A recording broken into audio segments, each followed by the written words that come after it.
قبل ما ابدا الفيديو انا عاوزك تعرف انك هتشوف تحفه فنيه، حاجه كده اقل ما يقال عنها اسطوريه، رسم وتحريك واكشن ودراما، وبصراحه هتروق عليك، يمكن حتى يكون احلى انمي في الموسم ده. المهم انا عاوزك تعرف انك في الاول هتحس ان الجو مش جوك، القصه مختلفه عن اللي انت متعود عليها، بس اوعدك انك هتشوف حاجه ولا في الخيال. وعلشان كده صلي على النبي عليه افضل الصلاه والسلام، وما تنساش تشترك في القناه علشان نقرب اكتر من 3 مليون. ويلا بينا نخش في العظمه على طول. في يوم حماسي وكله فرح وطبول، كان الكل متجمع علشان يشوفوا معركة الأساطير. أيوة، المعركة اللي هتحدد مصير عشيرة لينغ وهتحولها العشيرة من التصنيف الأول. على الشمال بنشوف بطلنا فان، واللي هو معلم العشيرة ديت، مؤسسها كمان وعنده قدرات أسطورية وبيتحكم كده في حوت عملاق ومحدش هيقدر عليه. أما اللي على اليمين ده فهو الشخص اللي هيختبره، هو بيقدر يتحكم في قرد عملاق بطاقة نارية معاكسة للحوت ده. بالفعل بتبدأ المعركة وبيبدأ الجمدان، الاتنين بيهجموا على بعض بقوة جبارة ومحدش مصدق عينيه، ضربات يمين شمال من كل حتة،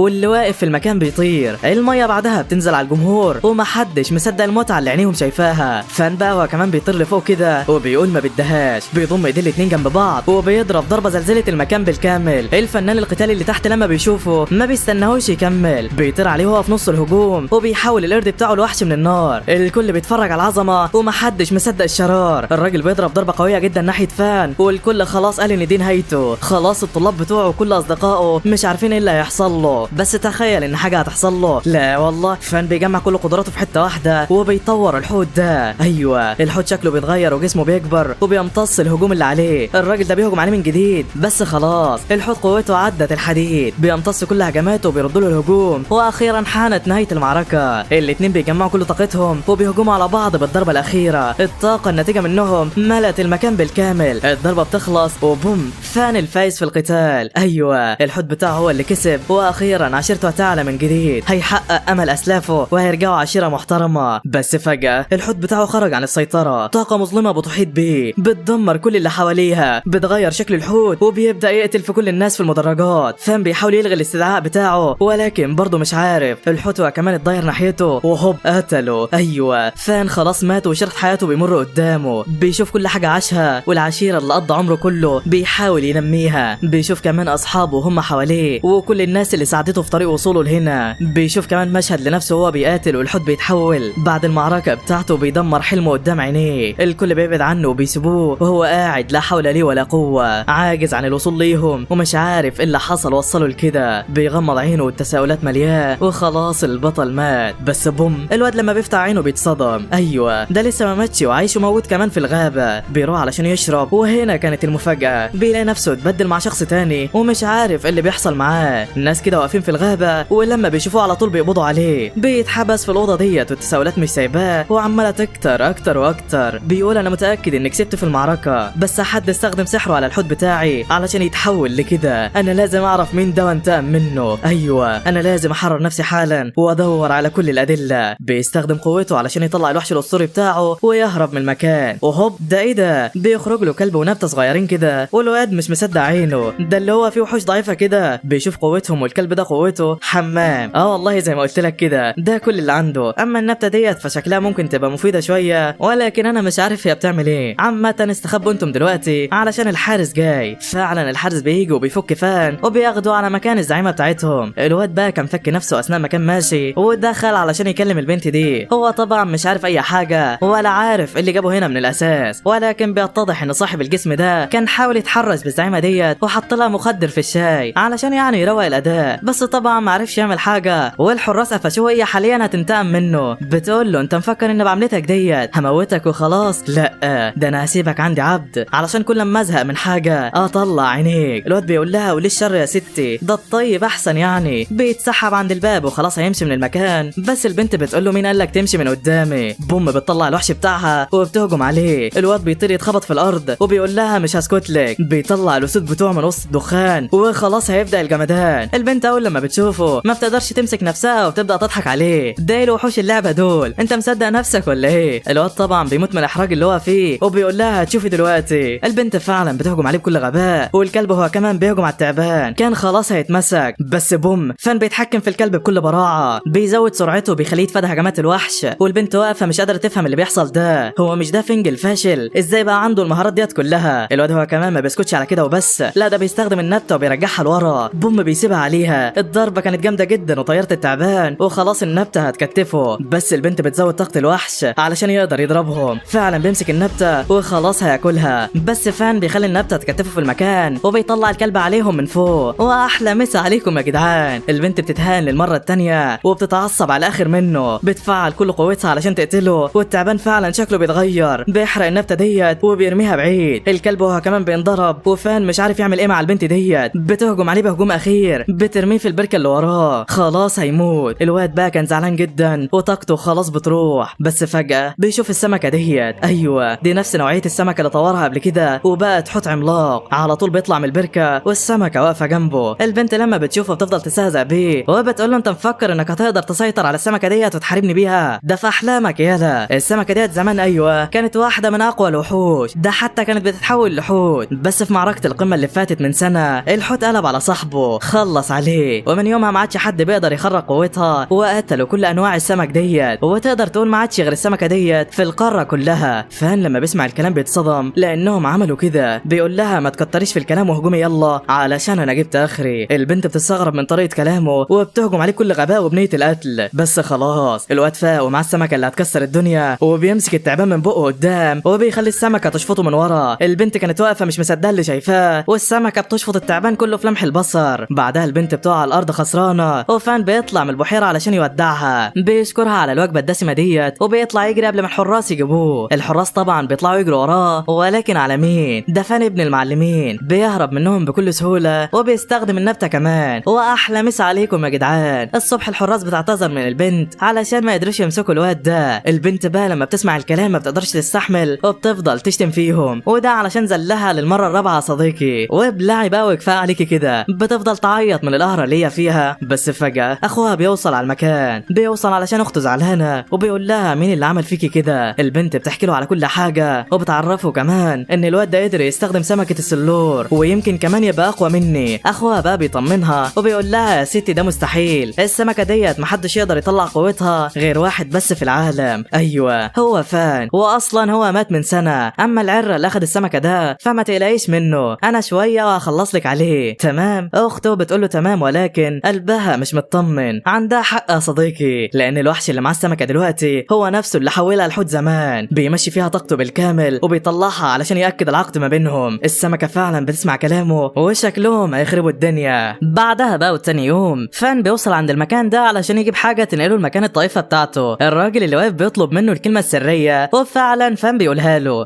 بس المشكلة ان الراجل مش لاقي اسم عشيرته وسط الكتاب، بيفضل يدور لحد لما فعلا بيلاقيها، والمفروض انها علشان عشيرة من الدرجة التانية. فان ياخد نسرة وسيلة مواصلات سريعة زي ما كان متعود، بس الشخص ده بيقول له للأسف مش هينفع، انت عشيرتك نزلت لحد التصنيف الرابع واخرك تاخد حتة خنزير. الواد فعلا لما بيسمع الكلام ده بيتصدم وبيركب الخنزير وبيتجه بيه بسرعة ناحية العشيرة بتاعته، بيحس ان في حاجة كبيرة هتحصل هناك. وفعلا في الطائفة كان في مجموعة من قطاع الطرق هجموا عليهم علشان يستولوا على المكان ده، ضربوا كل الطلاب وقتلوا وحوشهم وخلاص هيقتلوهم كلهم. بس في الوقت ده صاحب فان بيتدخل وبيقرر يستدعي الوحش بتاعه علشان يخلص عليهم. وحشه كان عبارة عن قطة سريعة وبتضرب كل الوحوش ومش سايبة اي حاجة في طريقها. الراجل ده بقى بيحاول يقتلها باستخدام السحلية ديت، بس ده عندها يلا القطة بتمتلك قدرات تفوق الخيال وبتخلص على كل الوحوش في لمح البصر. بعدها بترجع للملك بتاعها بكل فخر، والواد بيقول لهم حلو الكلام ده، يلا بقى مشوا من هنا بالذوق علشان ما تموتوش زي الوحوش بتاعتكم. العصابة كانت واقفة عاملة نفسها بتسمع الكلام، والواد ده شغال يهزق فيهم وبيتقنعر علشان هزمهم، بس زعيم العصابة ده بيستخدم ايده من ورا وبيوجه هجوم ناحية البنات، كان خلاص هيقتلهم. القطة على طول بتشوف الهجوم وبتجري بسرعة تضربه، بس السحلية من وراها بتظهر بوم بتقتل القطة قدام عينيهم. هارو شاف قطته بتتقتل وما عادش مصدق اللي بيحصل، بيجري عليها علشان يلحقها، ولكن كان خلاص الاوان فات. ايوه القطة اللي بتحميهم خلاص ماتت وما عادوش يعرفوا يعملوا حاجة. فان في الوقت ده كان خلاص قرب على القرية وفعلا بيشوف المشهد ده قدامه، بيشوف العصابة بتضربهم وما حدش قادر يعمل اي حاجة. العصابة هي كمان بتقرب من هارو علشان يقتلوه. البنت دي بتدافع عنه وبتحاول بس تحميه، بس بوم الكلب في المكان. ايوه فان هو كمان وصل وهيكسر العصابة ديت. العصابة فعلا لما بتشوفه بيستغربوا بيسألوا انت مين، امشي من هنا علشان ما تحصلش الموجودين. ولكن تخيل ان فان هيسيب حد يلعب في الطائفة بتاعته؟ لا والله، بوم بيخلي الكلب يهجم عليهم والسحلية بتصد الهجوم. على السريع بيديها الهجوم التاني وبتترمى في المكان. العصابة على طول بتخاف وبيطلعوا كل الوحوش التانية اللي معاهم علشان يهجموا عليه. الواد بقى كان سهل عليه يخلص عليهم باستخدام السمكه، ولكن ايه اللي يعمل كده قدام اعضاء الطائفه؟ وفعلا طلع بره المكان، خلص على كل الوحوش. الغلابه بيجروا وراه ومفكرينه خلاص مات. المات قال بص يالا انت وهو، اللي هيجي هنا تاني مش هيروح سليم. العصابه طبعا بعد ما شافت قوته استسلموا في الحال وطلعوا يجروا وقعدوا يبرطموا في الكلام. بعدها فان بينزل على البوابه، ولين غاول لما بتشوفه بتجري عليه تشكره. لسه ما كملتش الكلمه وبوم راح الواد حاضنها، قال لها انا فرحان جدا علشان شفتك من جديد. البنت طبعا مش عارفه هو بيعمل كده ليه وبتساله انت مين. فان لسه راح يقول لها، وبوم بيفتكر ان هو اتعرض للقتل مره قبل كده بسبب خاين. بيخاف يدخلها في حواراته وما بيرضاش يقول لها حاجه. بيقول لها معلش فكرتك حد تاني وحضنتك بالغلط. بيدخل بعدها جوه الطائفه ويا لها من حسره، الكل انضرب ووحوشهم ماتت وحتى هارو مش قادر يتحرك. فان بيشوفه وبيفتكر ذكريات الماضي لما اول مره لقى القطه ديت، كان فرحان جدا بيها. بيشوف بعدها نظره الكسره في عينه وبيعرف قد ايه هو في موقف صعب. لينغ على طول بتروح تطمن عليه، بس الواد بيسيبها. بيقول لها انا اسف، انا هخرج بره الطائفه ديت، انا خلاص ما عدتش اقدر استحمل اكتر من كده. لينغ بتحاول تخليه يرجع عن قراره، بتحاول تهديه، بس الواد خلاص فقد الامل. وبيقول لها الطائفه ماتت لما المعلم مات من سنه، احنا مش هنقدر نعمل اي حاجه من غيره، انت كمان لازم تسيب الطائفه ديت. فان بقى لما بيسمع الكلام ده بيتكسر قلبه، حلمه اللي قضى عمره كله بيبنيه بيتهد قدام عينيه. بيحاول يوقف هارو وبيوعده ان هو هيساعده في بناء الطائفه، ولكن خلاص الواد فقد الامل بشكل نهائي وبيخرج من المكان وهو زعلان. كل اعضاء الطائفه بيخرجوا وراه وما عادش غير رينج بس اللي جوه. الكل بيضير وشه للطائفه وبيأدوا طقوس الوداع. فان مش قادر يستحمل، بيقع على الارض يترجاهم يدوله فرصه تانية وهو هيصلح الامور، بس خلاص الكل اتخلى عنه من جديد ومش عارف هيعمل ايه. لحظات حزينه ومؤثره وقصه ولا في الخيال صراحه. استنوا الجزء التاني منها علشان تعرفوا فان هيعمل ايه. المهم تاني يوم كل اللي فاضل في الطائفه بيتجمع ومعاهم طبعا فان. بيقعدوا ياكلوا وهم زعلانين جدا ومش عارفين ايه الخطوه اللي جايه علشان يعملوها. الواد ده بقى على طول بيحط الاكل من ايده وبيقول لهم اللي عدى خلاص فات، احنا دلوقتي لازم نبص للمستقبل ونعين حد يكون القائد علينا. فان بقى كان مفكره يختاره، بس الواد بيروح للينج وبيقول لها ايه رايك يا زعيمه؟ الكل طبعا بيوافق بحكم انها قبلهم كلهم وبيرحبوا بالفكره. بيروحوا بعدها معاها يدولها التحيه، والبنت كانت متوتره وقلقانه في الاول بس بتشجع نفسها وبتقبل المنصب. وايوه انا مش هسيب عشيره لينج تنزل وازعل المعلم بتاعي. بعدها العيال بيروحوا يفكروا على اول حاجه المفروض يعملوها، ولينج بتقول لهم ان بعد المعركه اللي فاتت كل الحيوانات بتاعتنا اتقتلت، ما عادش معانا اي حيوانات سحريه. بتطلع الخريطه ديت وبتقول لهم على الاماكن اللي ممكن يلاقوا فيها اي حاجه. بس بقى تخيل ان فان هيسيبهم يدوروا هنا؟ لا والله، بوم الواد بياخدهم على مكان كده محدش عارفه. بيوصلوا عند الجرف ده وفان بيقول لهم شوفوا كده في حد ورانا ولا ايه؟ العيال بتقول له مفيش من هنا، والواد بينزل بسرعه على التل من هنا. بعدها طبعا بيكونوا قلقانين عليه جدا، ولكن لما بيشوفوه بيطمنوا. بعدها بينزلوا وراه وطبعا الكل بيستغرب علشان فان اصلا عارف المكان ده، ولكن الواد بيتوه عليهم في الكلام وبيقول لهم عنه اي حاجه. بيحكي لهم بعدها عن الوحوش ودرجاتها وان اقل حاجه هي القطه، بعدها النمر ثم الباندا واخيرا التنين. بيعرفهم كمان ان المكان ده نادر نلاقي فيه اي وحوش قويه، وعلشان كده ما تخافوش يعني. بس البنت ديت بتشوف ثعلب صغير كده عنده 3 ديول وبتقول لفان عليه. الواد بقى لما بيشوفه بيتصدم وبيعرف ان في حد في المكان هنا. الحد فعلا بيهجم عليه وفان بيتفادى الهجوم بالعافيه. الواد ده بيقول لهم انتم مين وعرفتم المكان ده ازاي؟ انا مش هرحمكم. العيال وقتها بقى كانوا عارفين ان هم ما فيش معاهم وحوش قويه، وعلشان كده بيمثلوا عليه ان هم يكسروه. الواد فعلا بيقلق والعيال بيزودوها. الواد بيخاف وبيقول لهم خلاص براحتكم بس ما حدش ليه دعوه بيا. بيدخل جوه المكان اكتر والعيال بتجري وراه. بيوصلوا عند زعيم المكان وهو الباندا ده. بيبداوا في المواجهه بكل شراسه، والباندا ما كانش بيهزر، كان عنده قدرات اسطوريه وبيقدر يعمل وهم وبيخليهم يعيشوا فيه. العيال بتفضل تحارب فيه بكل قوتها، ولكن الباندا ده كان جامد ومش قادرين يعملوا معاه اي حاجه. وعلشان كده فان بيستدعي الكلب بتاعه وبيقول له يهجم عليه. الكلب ما كانش بيتاثر بالوهم اللي عمله الباندا، وعلشان كده ما فهمش الكلام. الكلب فضل قاعد مستنيهم يضربوا في بعض اكتر، ولما استوعب اللي بيحصل راح من ورا الباندا وبوم ضربه. ايوه فاز عليه في القتال. محدش طبعا كان مصدق عينيه، والواد ده بقى على طول بيستخدم الحبل وبيكتف الوحش. بعدها بيجري ياخده منهم وبيخلع من المكان. العيال بتحاول تجري وراه ولكن الواد خلاص هرب وفلق من المكان. بعدها العيال بيزعلوا جدا وما بيكونوش عارفين هيعملوا ايه. في نفس الوقت ده كان الواد اللي سرق الباندا دخل على المكان هنا، راح لرئيس الحراس يانج اللي هو خاطف الحيوان بتاعه التاني، وكان وعده ان هو لو اصطاد حيوان بداله هيرجع له الثعلب بتاعه. بالفعل جم بيعرفوا ان هو خلاص وفى العقد والمفروض يرجع له الثعلب الطلب بتاعه. يانج بيضحك عليه كده وبيقول له تمام زي ما اتفقنا هديلك اللي انت عاوزه، وبيدخل حاجه كده في الظل بتاعه. الواد يا عيني زي العبيط بيجري على الوحش بتاعه ولسه رايح يفكه، بوم الثعلب التاني بينضرب معاه. الجنود بتهجم من كل اتجاه وجوم مش عارف ايه اللي بيحصل هنا. بيزعق يانغ علشان يحوش الجنود بتوعه، بس انت ما تعرفش انت بتكلم مين ولا ايه. ده يانغ زعيم الحراميه في المنطقه، بيخلي الحراس يهجموا عليه من كل اتجاه، والواد كان مسيطر عليهم في الاول ومحدش قادر يقرب منه. في الوقت ده بقى يانج بيطرقع صابعه وعينك ما تشوف الا النور. الوحش بتاعه بيطلع من ظل جون وهي واحده بس بتجيبه تحت رجليه. اعرف مقامك يا فلاح انت. الصبح بقى العيال ما بيكونوش عارفين هيعملوا ايه، وبيقرروا ياخدوا اي وسيله مواصلات ويدوروا على وحوش في حته تانية. بس الراجل ده بيعرفهم ان الخنزير اللي حيلتهم اتاخد امبارح، واللي خدوا بقى ما رجعوهوش لحد دلوقتي. فان بيعرف ان الكلام عليه وبيقول لهم خلاص عندنا الحوار ده، معايا شويه فلوس تعالوا نشتري بيها وحوش من السوق. العيال فعلا بتروح معاه ولينج بتختار الفراشه ديت، سعرها كان عالي والبياع مزود في السعر عليهم. جيون بقى بتمسكه تفاصل معاه وبتخليه يديها لهم ببلاش حرفيا. الواد ده هو كمان بيختار وحش كده والدنيا اخر روقان. بيخلصوا ماشي في السوق وبيكونوا بقى خلاص مروحين، بس فجاه البياع ده بينده عليهم وبيستهزأ بيهم علشان هم من عشيره لينغ. العيال طبعا بتتعصب، بس فجاه بيشوفوا الباندا في المكان. ايوه بيشوفوا كمان الثعلبين بتوع جون وما بيكونوش عارفين هو ايه اللي حصل. البياع ده بقى بيقول لهم يمشوا يلا علشان ما يصدعوش اكتر من كده، بس الواد ده بيعمل عليه خدعه وبيخليه يفكر ان الباندا هرب منه. الراجل بيفتح البوكس يدور عليه وهي واحده بس بتنسيه هو مين. بيفرحوا بعدها اخيرا ان الباندا خلاص اتحرر، وجيون بتتقدم عليه علشان تخليه الوحش بتاعها. الباندا كان رافض في الاول بس بسبب اصرار البنت وعزيمتها بيضطر ان هو يوافق. البنت فعلا بتعمل العقد معاه وبيكون الحيوان التابع ليها. بيفكوا بعدها الوحوش بتاعت جون ومحدش عارف هو ايه اللي حصل له، بس الوحوش بتعرفهم باللي حصل وانه عمل معاهم كده امبارح غصب عنه. هو حاليا محتجز عند يانغ وبيطلبوا منهم المساعده علشان يطلعوه. العيال طبعا عارفين ان حالتهم دلوقتي زي الهباب وهم اللي محتاجين المساعده اساسا، وعلشان كده بيرجعوا لمكان الطائفه يفكروا هيعملوا ايه. فان بقى لما بيشوفهم في الحاله ديت بيدي اللينج رساله وبيقول لها انا لقيت عليها اسمك. البنت اول لما بتشوف الخط ده بتعرفه، ايوه دي رساله من فان رئيس الطائفه. على طول بتقراها وبتلاقيها دلاله على مكان موجود في الغابه. بتروح على هناك وبيلاقوا الشنطه ديت في رساله كده موجوده فوقها، ولينج بتبدا تقراها. البنت مش مصدقه عينيها وعماله تعيط. بتتاكد انها بالنسبه للمعلم ما كانتش طالبه عنده بس، دي كانت بالنسبه له زي بنته اكتر كمان. فان بيقول لها انا عارف حاليا اني هكون ميت وانت بتقراي الرساله، يمكن كمان احوال الطائفه تكون وصلت الحضيض، بس انت الوحيده اللي هتقدري ترجعيها زي الاول. ايوه انت اللي هتقدري تخليها اقوى طائفه في العالم وتحققي الحلم اللي انا ما عرفتش احققه. سبتلك في الصندوق ده شويه حبوب للطاقه هتساعدك في بناء قوتك. انا عارف انها مش حاجه قدام المصاعب اللي هتقابلك، بس حبيت اكون الكلمه اللي هتبداي بيها السطر بتاعك. وبعدها بتخلص الرساله. البنت طبعا بعد ما بتقراها ما بتقدرش تمسك نفسها وبتنهمر في البكاء، وشكلها كده عرفت هتعمل ايه. المهم لحد هنا بيخلص الجزء الاول من الانمي بتاعنا. لو عاوز الجزء الثاني اكتبوا لي في التعليقات، وما تنساش اللايك والاشتراك يا عم. ويلا سلام سلام سلام.